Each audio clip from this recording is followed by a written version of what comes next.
Assalamualaikum warahmatullahi wabarakatuh.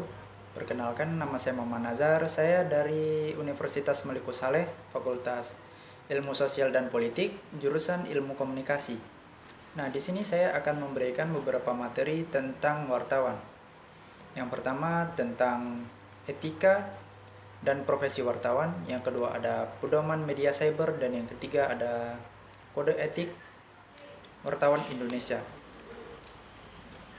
Oke, lanjut. Yang pertama itu adalah etika dan profesi. Etika dan profesi adalah dua hal yang saling berkaitan.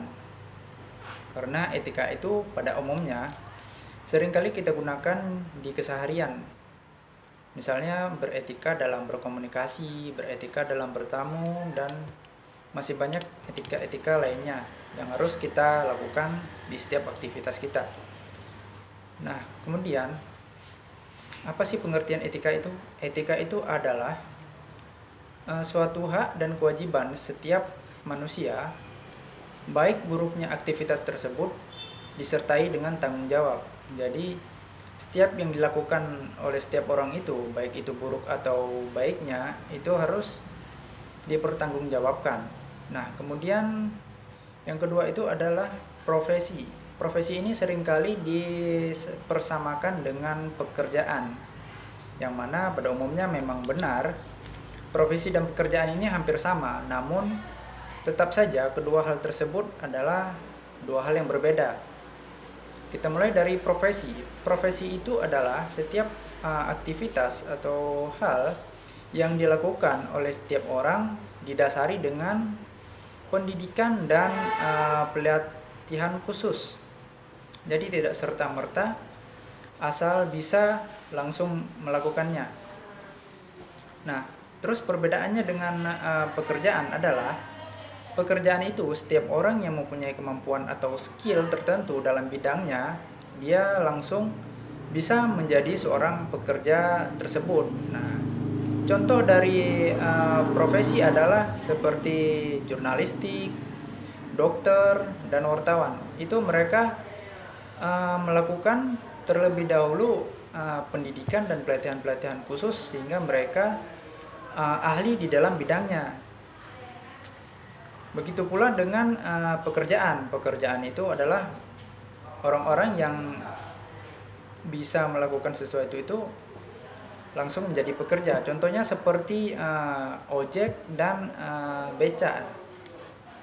Setiap orang yang bisa mengendarai motor ataupun becak motor itu langsung bisa menjadi ojek ataupun pengendara becak tersebut. Nah, oke, lanjut poin yang kedua. Poin yang kedua itu adalah pedoman media cyber.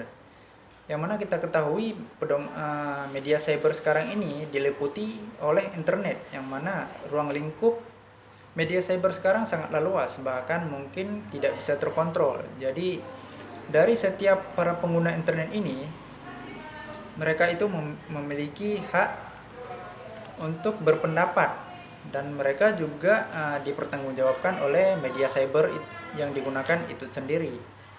Nah, selanjutnya itu verifikasi. Verifikasi ini adalah suatu hal yang sangat penting di dalam sebuah berita ataupun informasi, karena sebuah berita dan informasi yang belum terverifikasi itu adalah suatu hal yang tidak benar, tidak fakta, dan biasanya sering dikatakan dengan berita hoax. Jadi setiap pengguna media sosial ini harus bisa memilih dan memilah mana sih berita yang telah terverifikasi dan mana yang berita yang tidak terverifikasi. Nah, selanjutnya berita itu harus adil dan berimbang. Jadi berita itu tidak boleh asal jadi. Sebuah berita itu harus memiliki keadilan dan keberimbangan. Contohnya seperti gubernur korupsi. Kita tidak harus serta-merta memfokuskan berita atau informasi tersebut seperti menyudutkan. Jadi contohnya seorang gubernur melakukan korupsi, namun kita harus memasukkan hak bantah agar sebuah berita itu terlihat seperti informasi yang saling feedback ya. Jadi tidak boleh menyudutkan si gubernur tersebut. Kemudian selanjutnya itu ada konten buatan pengguna. Konten buatan pengguna ini bisa didapati dari masyarakat, dari politik, dari wirausaha. Nah, dengan syarat-syarat tidak melanggar undang-undang pers dan tidak bertentangan dengan undang-undang pers tersebut juga. Nah, selanjutnya harus terregistrasi. Terregistrasi yang dimaksud di sini adalah kita harus paham benar tentang apa yang kita lakukan di media cyber itu sendiri, dan kita juga harus mematuhi peraturan-peraturan di dalamnya. Kemudian wartawan itu wajib meralat kembali berita yang telah dipublikasikan jika berita tersebut tidak benar ataupun keliru. Jadi setiap wartawan itu harus meralat sesegera mungkin setelah mengetahui jika berita tersebut keliru, agar tidak ada kesalahpahaman di antara pembaca, pendengar, dan pemirsa. Oke, lanjut ke poin yang ketiga. Poin yang ketiga itu adalah kode etik wartawan Indonesia. Kode etik wartawan Indonesia itu ada 11 pasal rumusan dari Dewan Pers 2012. Yang pertama, wartawan Indonesia harus bersifat independen dan mengeluarkan berita-berita benar, berita-berita fakta yang sudah terverifikasi. Yang kedua, harus profesional. Jadi seorang wartawan tersebut harus seprofesional mungkin. Yang ketiga itu harus menguji kebenaran dari sebuah berita.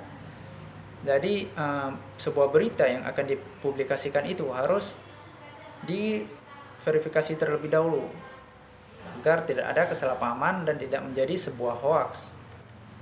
Selanjutnya, tidak membuat berita bohong, fitnah, dan menyudutkan suatu pihak. Seperti yang saya katakan tadi, suatu berita itu tidak boleh terfokuskan untuk menyudutkan kesalahan-kesalahan dari si pelaku ataupun si korban. Nah, oke, selanjutnya itu tidak menyebutkan nama pelaku ataupun korban. Jadi cukup dikasih inisial singkatan dari namanya. Misalnya Andy Heriawan itu bisa disingkat dengan ED. Kemudian hak tolak untuk tidak bersedia menuliskan si narasumber. Jadi kita juga harus menanyakan terlebih dahulu apakah si narasumber ini terancam atau tidak jika dituliskan keterangan tentang si narasumber di dalam berita tersebut. Jika memang tidak terancam sekali, kita memiliki hak untuk tolak dan kita tetap menuliskan si narasumber tersebut. Namun, jika si narasumber tersebut memang terancam di dalam sebuah tema yang kita berikan di sebuah berita tersebut, kita memang diwajibkan untuk menyembunyikan identitas dan privasi dari narasumber. Jadi sampai di sini materi dan pembahasan yang bisa saya jelaskan hari ini. Semoga bermanfaat bagi kita semua. Saya akhiri, wabillahi taufiq wal hidayah. Wassalamualaikum warahmatullahi wabarakatuh.